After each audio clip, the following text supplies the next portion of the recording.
Hello বন্ধুরা, good morning সবাইকে। করে দিয়েছে, শুনতে পাচ্ছেন।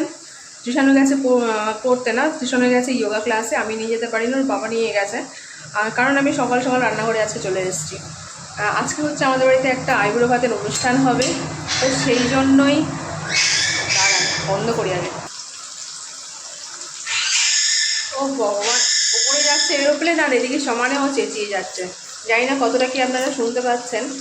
তো যাই হোক, সকাল সকাল রান্না বান্না বসিয়ে দিয়েছি। ও বাবা, তো চলুন কি রান্না বান্না হচ্ছে আপনাদের সাথে একটু শেয়ার করে নিই।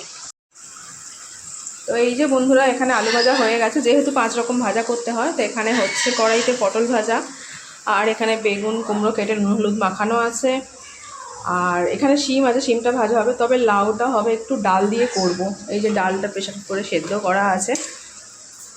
আর হবে এই যে চিকেন হবে একটু, এটা তোজোর জন্য, যেহেতু তোজো মাটন খায় না, তো সেই জন্য ওর জন্য চিকেন হবে। আর এখানে মাটন রাখা আছে, মাটন হবে। তো এইটুকুই জানি হবে, তারপর মা আসুক, জানি না আর কিছু হবে কি না হবে, তো দেখা যাক। আর সে মানে আমাদের দেওর আর কি, আমি যখন এসেছিলাম তখন কত ছোট ছিল, এখন ওর বিয়ে হচ্ছে, তখন ওর 6-7 বছর বয়স ছিল। যাই হোক, তো এখন ওর বিয়ে হবে, তো সেই জন্য আমাদের বাড়িতে আজকে ওকে একটু খাওয়াবো আমরা। তো পরে আবার কথা বলবো আপনাদের সাথে।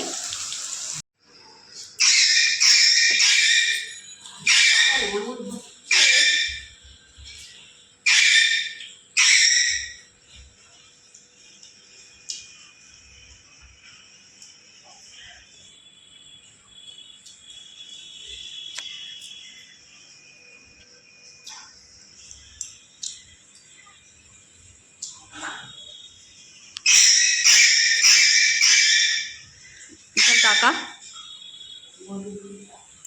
কই?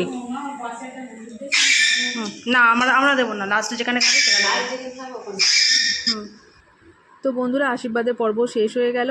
আর প্রথমে আমি আশীর্বাদ করে নিয়েছিলাম, তারপর মা করলেন। তো তারপর আমি ওকে খেতে দিয়ে দিয়েছিলাম। তো মেনুতে কী কী আছে আপনাদেরকে আগেই জানিয়েছিলাম, আর সঙ্গে অ্যাড হয়েছিল মাছের মাথা, চাটনি, মিষ্টি, পাঁপড়। তো এই নিয়ে হচ্ছে আমার 2 নম্বর দেওরের আইবুড়ো ভাত খাওয়াচ্ছি। আরও অনেক কটা দেওর আছে কিন্তু। আর আমার এই দেওরটি অনেক দূর কি বিয়ে করছে, সেই আসাম। আমরা কিন্তু যেতে পারছি না। তো কোনো একটা সময় বলেছে আমাদেরকে আবারও নিয়ে যাবে।